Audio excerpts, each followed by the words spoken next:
ओम श्री सद्गुरु परमात्मने नमः। श्री वशिष्ठ जी बोले, ही राम जी, मैंने तुमको बहुत उपदेश किया है। जब इसका अभ्यास होगा तब इसका फल ब्रह्म बोध हो प्राप्त होगा। वह बोध अभ्यास के बिना नहीं प्राप्त होता। जो एक तृण लुप्त करना होता है तो भी कुछ यत्न करना होता है। यहाँ तो त्रिलोकी लुप्त करनी है। हे राम जी, जैसे बड़ा भार जिस पर पड़ता है उससे वह बड़े ही बल से उठता है, बिना बड़े बल नहीं उठता। वैसे ही जीव पर दृश्य रूपी बड़ा भार पड़ा है। जब आत्म रूपी अभ्यास का बड़ा बल हो तब वह इसको निवृत्त करे, नहीं तो निवृत्त नहीं होता। हे राम जी, यह जो मैंने तुमको उपदेश किया है इसको बारंबार विचारो। हे राम जी, अपने पुरुष प्रयत्न का त्याग न करना चाहिए। इससे सुख, फल और सर्व की प्राप्ति होती है। जो अविनाशी सुख की इच्छा हो तो आत्मबोध का अभ्यास करो। और जो कुछ संसार के सुख हैं वे दुख से मिले हुए हैं, और आत्म सुख सब दुख का नाश करता है, किसी दुख से नहीं मिला। वास्तव कहिए तो सम असम सर्व ब्रह्म ही है, परंतु तो भी सम परम कल्याण का करता है। इससे अभिमान का त्याग करके सम का आश्रय करो। हे राम जी, जब तक आत्मबोध नहीं होता तब तक यह दीन दुखी होता है, और जब आत्मा का निर्मल बोध होता है तब दुखों से मुक्त होता है। इससे और उपायों को त्याग भक्ति करके मोक्ष की वांछा करो, और चिरकाल से जब इस बोध को साध चित्त निवृत्त पद को प्राप्त हुआ तब 10 मोक्ष की भी इच्छा नहीं रहती। एक मोक्ष तो क्या है। हे राम जी, जीव को और कोई उपाय मोक्ष का नहीं, आत्मबोध को ही पाकर सुखी होंगे। जब चित्त अचित्त होता है तब सब जगत भ्रम मिट जाता है, और जगत भी कुछ दूसरी वस्तु नहीं, अद्वैत आत्म तत्व ही है। और जो वही है तो बंध किसे कहिए, मोक्ष किसे कहिए। बंध मोक्ष की कल्पना तुच्छ है, उसका त्याग कर चक्रवर्ती हो पृथ्वी की पालना करो। ओम श्री सद्गुरु परमात्मने नमः। वशिष्ठ जी बोले, हे राम जी, जिस पुरुष के चित्त और प्राणों की चेष्टा और परस्पर बोधन आत्मा का है, और जो आत्मा को कहता भी है, आत्मा से तोषवान भी है, और आत्मा ही मैं रमता भी है, ऐसा ज्ञान निष्ठ जीवन मुक्त होकर फिर विदेह मुक्त होता है। राम जी बोले, हे मुनीश्वर, जीवन मुक्त और विदेह मुक्त का क्या लक्षण है कि उस दृष्टि को लेकर मैं भी वैसे ही विचरूं। वशिष्ठ जी बोले, जो पुरुष सब जगत के व्यवहार करता है और जिसके हृदय में द्वैत भ्रम शांत हुआ है वह जीवन मुक्त है। जो शुभ क्रिया करता है और हृदय से आकाश की नाई निर्लेप रहता है वह जीवन मुक्त है। जो पुरुष संसार की दशा से सुसुप्त होकर स्वरूप में जागृत हुआ है और जिसका जगत भ्रम निवृत्त हुआ है वह जीवन मुक्त है। हे राम जी, इष्ट की प्राप्ति में जिसकी कांति नहीं बढ़ती और अनिष्ट की प्राप्ति में न्यून नहीं होती वह पुरुष जीवन मुक्त है। और जो पुरुष सब व्यवहार करता है और हृदय से द्वेष रहित शीतल रहता है वह जीवन मुक्त है। हे राम जी, जो पुरुष राग द्वेषादिक संयुक्त दृष्टि आता है, इष्ट में रागवान दिखता है और अनिष्ट में द्वेषवान दृष्टि आता है, पर हृदय से सदा शांत रूप है, वह जीवन मुक्त है। जिस पुरुष को अहम ममता का अभाव है और जिसकी बुद्धि किसी में लिपायमान नहीं होती, वह कर्म करे अथवा न करे परंतु जीवन मुक्त है। हे राम जी, जिस पुरुष को मान अपमान, भय और क्रोध में कोई विकार नहीं उपजता और आकाश की नाई शून्य हो गया है, वह जीवन मुक्त है। ओम श्री सद्गुरु परमात्मने नमः। श्री वशिष्ठ जी बोले, ही राम जी, संकल्प से ही जगत उपजा है, अज्ञान से आपको शरीर जानता है और अपने संकल्प को उपजा के अपना स्वरूप जानता है। जैसे कोई सुंदर पुरुष हो और उसको देखे बिना कुरूप जाने, तैसे ही आत्मा के साक्षात्कार बिना देह रूप आत्मा को जानता है कि मैं देह हूं। ज्यों ज्यों आत्मा का प्रमाद होता है, त्यों त्यों देह में अधिक अभिमान होता है।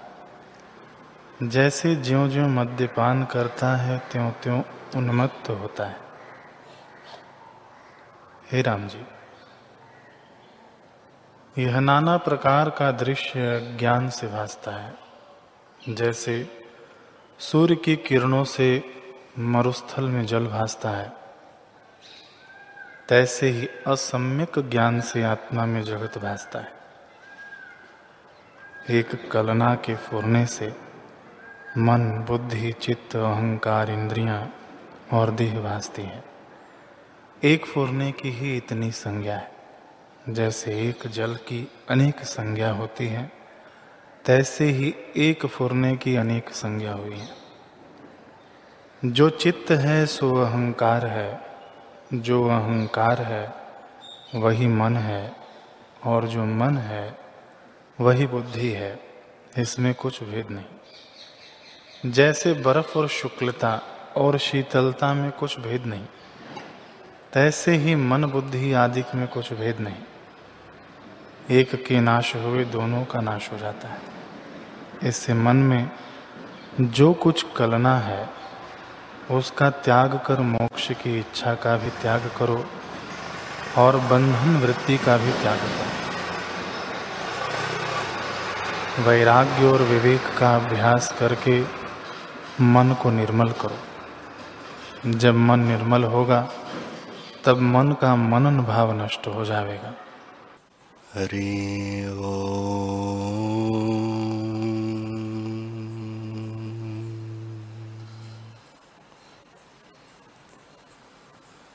गुरुर्ब्रह्मा गुरुर्विष्णु गुरुर्देवो महेश्वर, गुरुर्साक्षात् परब्रह्म तस्मै श्री गुरवे नमः।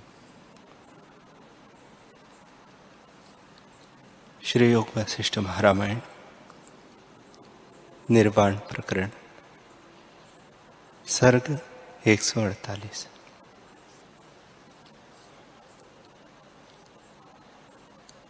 श्री वशिष्ठ जी बोले, हे रामचंद्र जी, यह विश्व आत्मा का चमत्कार है और सब चिन्मात्र स्वरूप है। हे राघव, मेरा आशीर्वाद है कि तुम चिन्मात्र स्वरूप को प्राप्त हो। जो तुम्हारा अपना रूप है उसको अपना रूप जानो, जिसमें तुम्हारे सब दुख नष्ट हो जावे। हे रामचंद्र जी, तुम निर्वाणस्थ शांत आत्मा बनो, यथा लाभ में संतुष्ट रहो, सत्य होने पर भी असत की तरह स्थित हो, राग द्वेष का रंग तुमको स्पर्श न करे। हे रामचंद्र जी, यह सब जगत एक आत्मा में स्थित है और वास्तव में उस एक आत्मा में कुछ भी स्थित नहीं। आदि अंत से रहित वह एक चिदाकाश अपने आप में स्थित है। शरीर आदि के नाश में भी अखंड स्वरूप है। यह जगत उसी का चमत्कार है जो उपज उपज कर लय हो जाता है। हे रामचंद्र जी, ध्याता ध्यान ध्येय की त्रिपुटी भ्रांति मात्र है। वास्तव में दृष्टा दर्शन दृश्य सब आत्म स्वरूप है। इससे भिन्न कुछ नहीं। वह ब्रह्म स्वरूप आत्मा सदा एक रस है, कभी क्षोभ को नहीं प्राप्त होता। चाहे अमावस का चंद्रमा दिखाई पड़ जाए और प्रलय काल के बिना प्रलय काल की वायु चले तो भी आत्मा को क्षोभ नहीं होता। आत्मपद सदा ज्यों का त्यों है। हे रामचंद्र जी, ऐसे आत्मा के प्रमाद से जीव दुख पाते हैं। जब आत्मा को प्रमाद होता है तब देह और इंद्रियां अपने आप में प्रत्यक्ष भासित होती है। पर जैसे बालू से तेल नहीं निकलता, आकाश में वन नहीं होता और चंद्रमा के मंडल में ताप नहीं होता, वैसे ही आत्मा में देह या इंद्रियां कभी नहीं होती। हे रामचंद्र जी, यह सब जीव आत्मरूप है। ऐसे इनको देह इंद्रियों का संबंध नहीं है, परंतु इनको जो कर्मों में अभिमान होता है, इसी से बंधन में पड़ते हैं। हे राघव, जैसे नाव पर बैठे हुए पुरुष को भ्रांति से नदी तट के वृक्ष चलते लगते हैं, वैसे ही मन के भ्रम से आत्मा में चित्त और देह इंद्रियां जान पड़ती हैं। वास्तव में चित्त, देह और इंद्रियां कुछ भिन्न वस्तु नहीं, यह भी आत्म स्वरूप ही है। तब निषेध किसका कीजिए? हे रामचंद्र जी, मन और इंद्रिया आदि को अपनी सत्ता कुछ नहीं, वह भ्रांति से भासित होती है। जैसे पर्वत पर उज्जवल मेघ होता है और उसमें वस्त्र बुद्धि निष्फल होती है, वैसे ही देहादिक है। इनमें अहम बुद्धि निष्फल है। ऐसे हे रामचंद्र जी, आत्म तत्व एक अखंड है, द्वैत कुछ नहीं। जब तुम ऐसे विचारोगे तो निरंजन रूप होंगे। हे राघव, यह सब शरीर चित्त के स्फुरण से स्थित है। जैसे चित्त के स्फुरण से शरीर है, वैसे ही जीव में चित्त और परमात्मा में जीव है। हे रामचंद्र जी, इस प्रकार स्फुरण मात्र दृश्य हुआ तो द्वैत तो कुछ न हुआ। इस प्रकार विचार पूर्वक दृश्य भ्रम को त्याग कर स्वरूप में स्थित हो रहो। हे राघव, ऐसी धारणा करके सुख से विचरो और जो कुछ चेष्टा नीति से प्राप्त हो उसको करो, परंतु उसमें अपने कर्तृत्व का अभिमान न हो।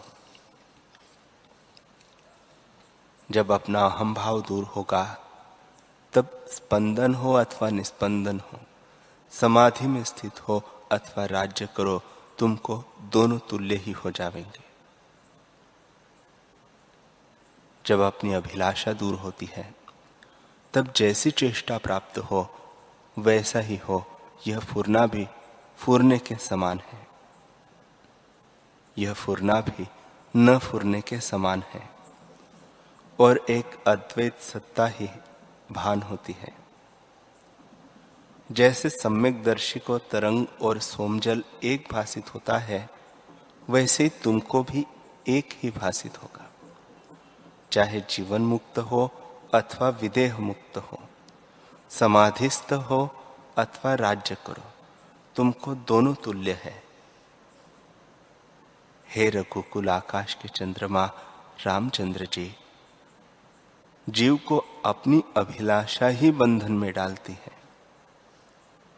जब अभिलाषा मिटती है तब कर्म करो अथवा न करो, कुछ बंधन नहीं, क्योंकि तब मनुष्य करने में भी आत्मा को अक्रिय देखता है और न करने में भी वैसे ही देखता है। उसकी द्वैत भावना निवृत्त हो जाती है। इससे उसे चित्त, देह, इंद्रिय आदि सब पदार्थ आत्मरूप ही भासित होते हैं। हे रामचंद्र जी, मैं जानता हूं कि तुम्हारे हृदय का मोह निवृत्त हुआ है। तुम अब जागे हो। यदि कुछ तुमको संशय रहा हो तो फिर प्रश्न करो, जिसका मैं उत्तर दूंगा।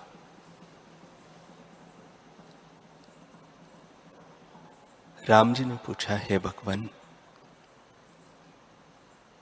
मुझको एक संशय है और उसको भी आप निवृत्त कीजिए।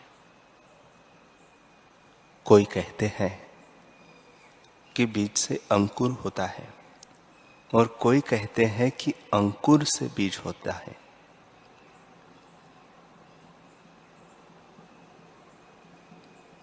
कोई कहते हैं कि जो कुछ करता है सो दैव ही करता है, और कोई कहते हैं कि कर्म करते हैं तब जीव जन्म पाता है। कर्म ही से सब कुछ होता है और किसी के अधीन जीव नहीं है। कोई कहते हैं कि जब देह होती है तब कर्म करते हैं, और कोई कहते हैं कि कर्मों से देह होती है। कोई कहते हैं कि देह से कर्म होते हैं और कोई पुरुष प्रयत्न मानते हैं। सो यथार्थ जो कुछ हो वह आप कहिए। श्री वशिष्ठ जी बोले, हे रामचंद्र जी, एक एक के विषय में मैं तुमको क्या कहूं। कर्म से दैव और घट से आकाश पर्यंत जितने क्रिया, कर्म और द्रव्य है, ये सब विकल्प जाल, भ्रांति मात्र है। केवल आत्म स्वरूप अपने आप में स्थित है, द्वैत कुछ नहीं। हे रामचंद्र जी, जब संवेदन फुरता है तब सब कुछ भासित होता है और निसंवेदन होने पर कुछ नहीं। जैसे शीत, श्वेत आदि बर्फ के दूसरे नाम या पर्याय है, वैसे ही कर्म, पुरुष, प्रयत्न आदि सब आत्मा के पर्याय है। दैव पुरुष है और पुरुष दैव है। कर्म देह है और देह कर्म है। बीज अंकुर है, अंकुर बीज है। दैव कर्म है और कर्म दैव है, और वही पुरुष प्रयत्न है। जो इनमें भेद मानते हैं वे मूढ़ पशु है। इन सब का बीज अहंकार है। जब अहंकार हुआ तब सब कुछ सिद्ध हुआ। जैसे बीज से वृक्ष, फल, फूल और डाली होते हैं, पर जो बीज ही न हो तो वृक्ष कैसे उपजे। हे रामचंद्र जी, इनका बीज संवेदन है। अहंकार, संकल्प और संवेदन तीनों पर्याय है, अर्थात एक ही है। जब फुरना हुआ तब कर्म, देह, दैव सब सिद्ध होते हैं, और जब फुरना मिट गया तब कुछ नहीं भासित होता। इसी को ज्ञान अग्नि से जलाओ, जैसे इसके फूल, फल, टहनी सब जल जावे। यह जो संवेदन फुरता है कि मैं हूं, यही संसार का बीज है। इसे ज्ञान रूपी अग्नि से जलाओ। जब अहंकार नष्ट होगा तब कुछ द्वैत न भासित होगा। हे रामचंद्र जी, यह जो प्रपंच भासित होता है, इसका बीज संवेदन है, और संवेदन का बीज शुद्ध संवित तत्व है। पर उसका बीज और कोई नहीं। हे रामचंद्र जी, आदि जो स्पंदन, संवेदन या फूरना हुआ है, उसी का नाम दैव है, क्योंकि वह कर्म से पहले ही फुरता है। फिर जो आगे क्रिया होती है वह कर्म है। इसी का नाम पुरुष प्रयत्न है। वह जो कर्म से आदि दैव रूप फुरा है, उसका क्या रूप है? इसी का जो पहला कर्म है, उसी को दैव कहते हैं। इन सबका बीज संवेदन है। हे रामचंद्र जी, वह स्वतः पुरुष चिन्मात्र पद एक ही था।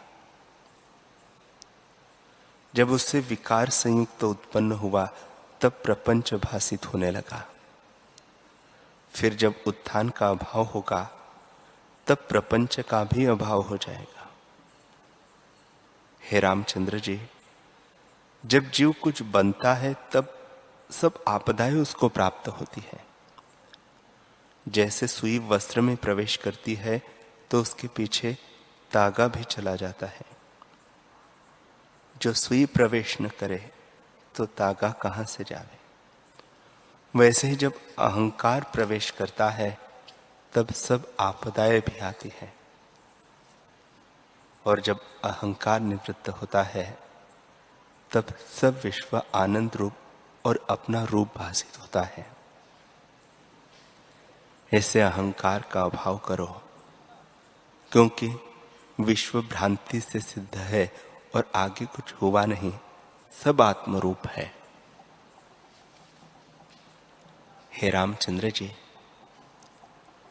विश्व वासना मात्र है। जब वासना नष्ट हो, तब परम कल्याण है। जिस प्रकार वासना का क्षय हो, वही युक्ति श्रेष्ठ है। जब युक्ति से वासना का क्षय होगा, तब चेष्टा भी होगी, परंतु फिर जन्म का कारण न होगी। हे रामचंद्र जी, ज्ञानी और अज्ञानी की चेष्टा तुल्य दिखती है, परंतु ज्ञानी का संकल्प दग्ध बीज सा है, फिर जन्म नहीं देता, और अज्ञानी का संकल्प कच्चे बीज सा है, फिर जन्म देता है। पर वास्तव में देखिए तो न कोई जन्म ही पाता है और न कोई मृतक होता है। सब जीव केवल अपने आप में स्थित है, भ्रांति से भिन्न भिन्न भासित होते हैं। स्वरूप से सब अपना ही आप है, द्वैत कुछ नहीं हुआ। जो देख पड़ता है वह मिथ्या है।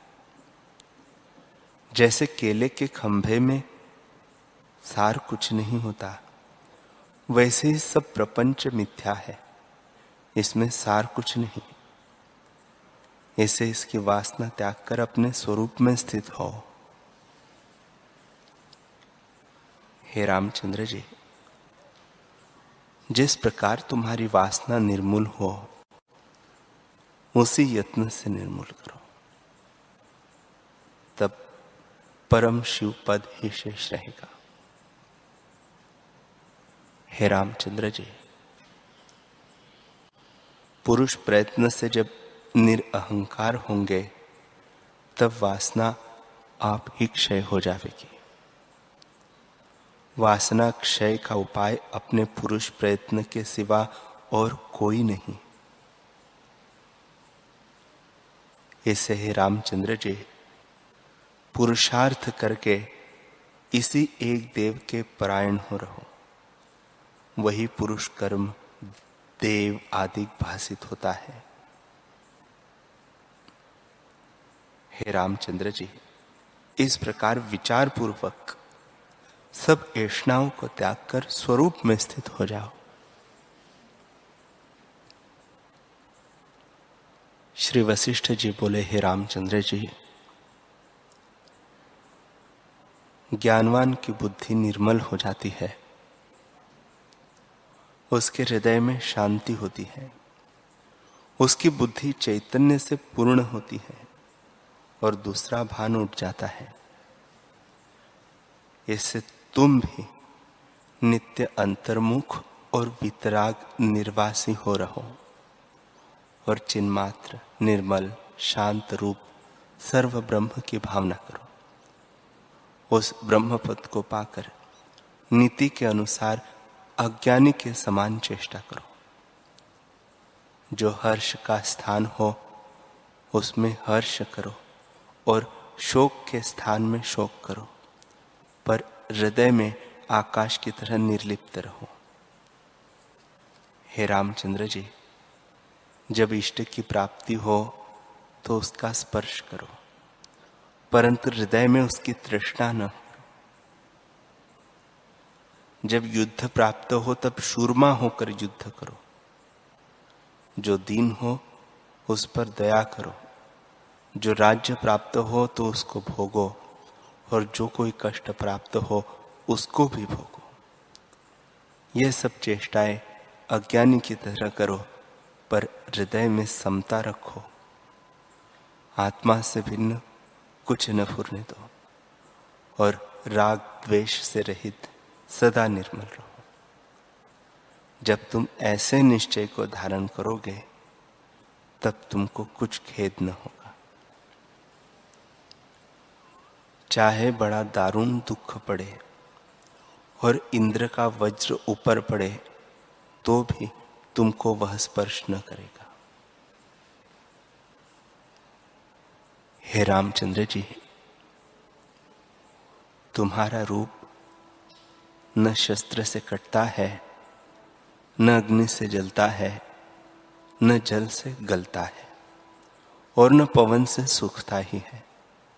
वह केवल निराकार, अजर, अमर और सबका अपना रूप है।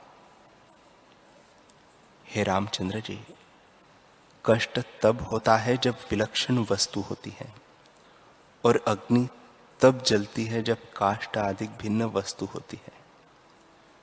अग्नि को अग्नि तो नहीं जलाती और जल को जल तो नहीं गलाता। इससे तुम अपने रूप में स्थित हो रहो। हे रामचंद्र जी,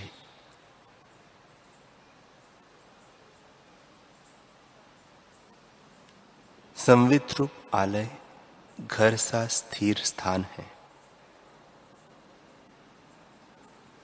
उसमें स्थित हो रहो। जैसे पक्षी सब ओर से संकल्प को त्याग कर आलय में जब स्थित होता है तब सुख पाता है, वैसे ही जब तुम सब कलना को त्याग कर अंतर्मुख संवित में स्थित होंगे तब राग द्वेष रूपी कोई द्वंद्व तुम्हें न रहेगा। हे रामचंद्र जी, संसार रूपी समुद्र का बड़ा प्रवाह है। आश्रय बिना कोई उससे निकल नहीं सकता। वह आश्रय में तुमसे कहता हूं, तुम अनुभव रूप आत्मा का आश्रय लेकर संसार समुद्र से पार हो जाओ। विलंब न करो और अपने आप में स्थित हो। हे रामचंद्र जी, यदि कोई संसार रूपी वृक्ष का अंत जानना चाहे तो नहीं जान सकता। संसार एक वृक्ष है, उसमें चैतन्य मात्र सुगंध है। वह तुम्हारा अपना रूप है, उसको ग्रहण करो।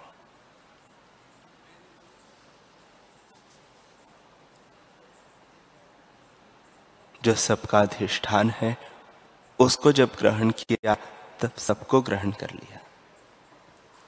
हे रामचंद्र जी, जो कुछ प्रपंच तुमको दिखता है वह सब आत्म रूप है, उसी की भावना करो।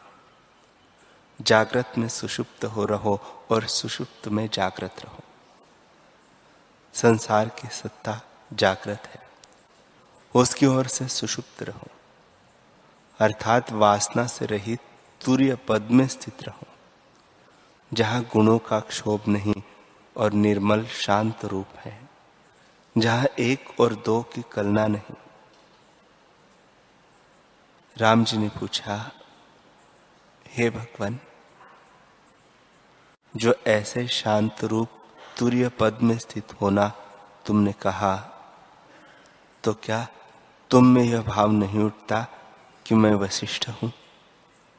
उसका रूप क्या है, जैसे अहम प्रतीति तुमको नहीं होती?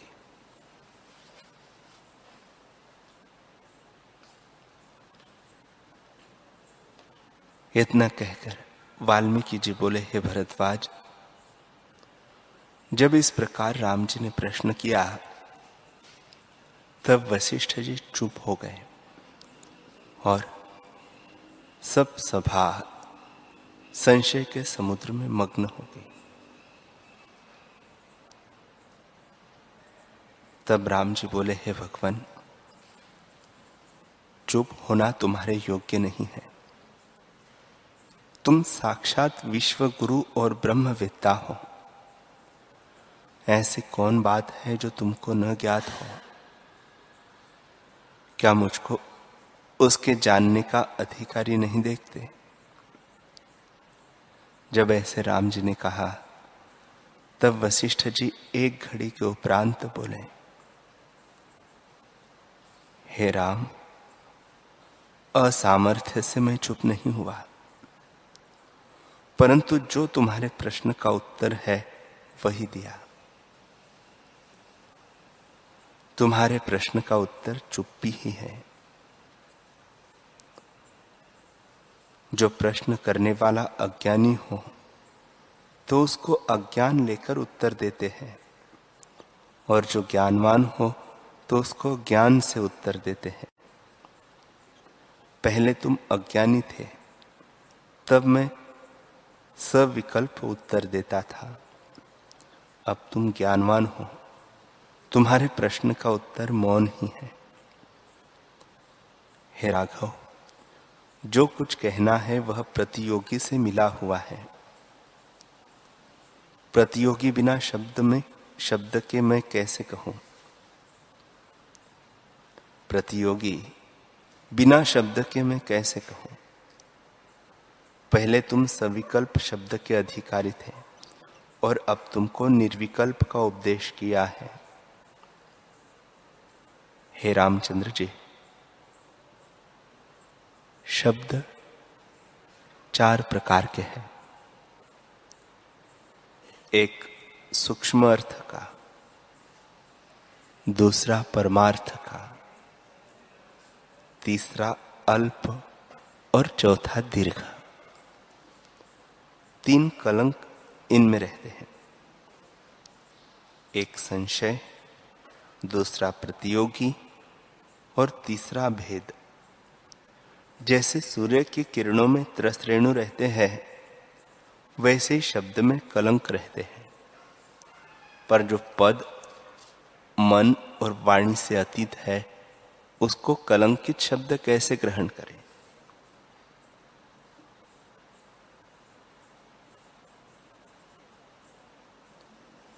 हे रामचंद्र जी, काष्ठमौन उसको कहते हैं जहां इंद्रियां न फुरे, न मन फुरे और कोई स्फुरण न हो। ऐसे पद को मैं वाणी से कैसे कहूं?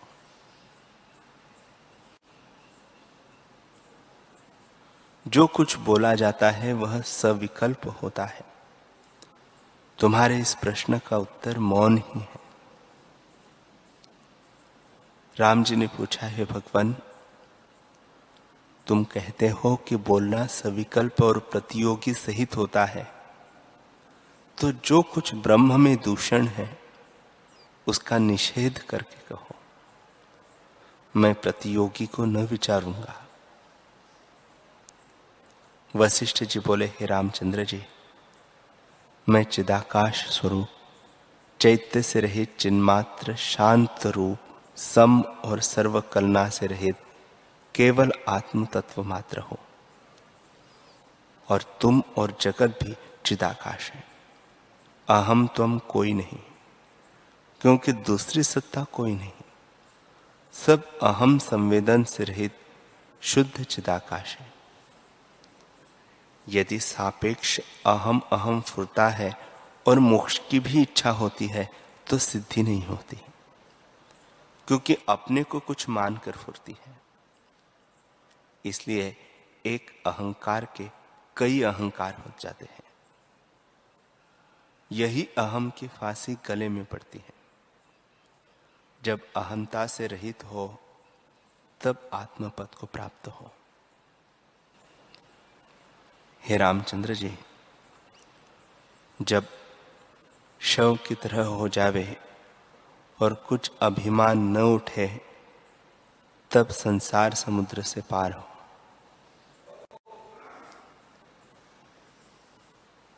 जब तक द्वैत है तब तक बंधन है, कभी मुक्त नहीं हो सकता।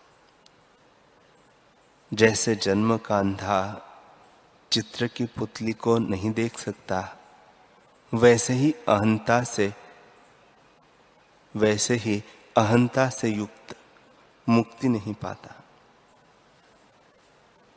जब अहंता का अभाव हो तब कल्याण हो।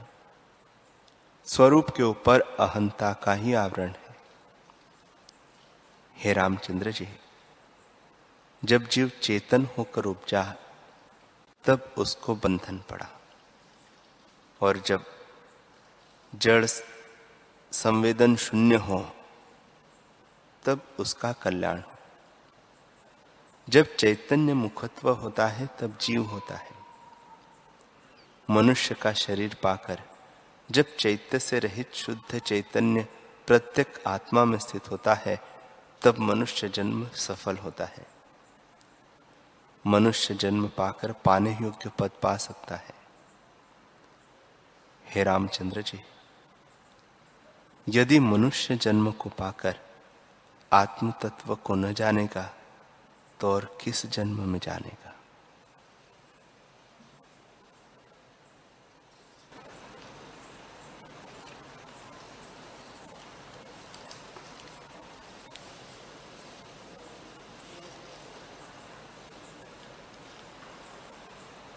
हरि ओम।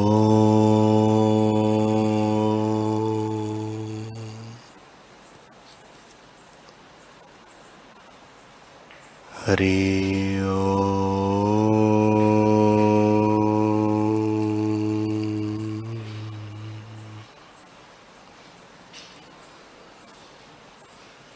ओम सहना भवतु सहनो भुनक्तु सह वीर्यं करवावहै तेजस्विनावधीतमस्तु मा विद्विषावहै।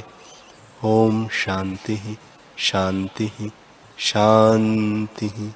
श्री सद्गुरुदेव भगवान की जय।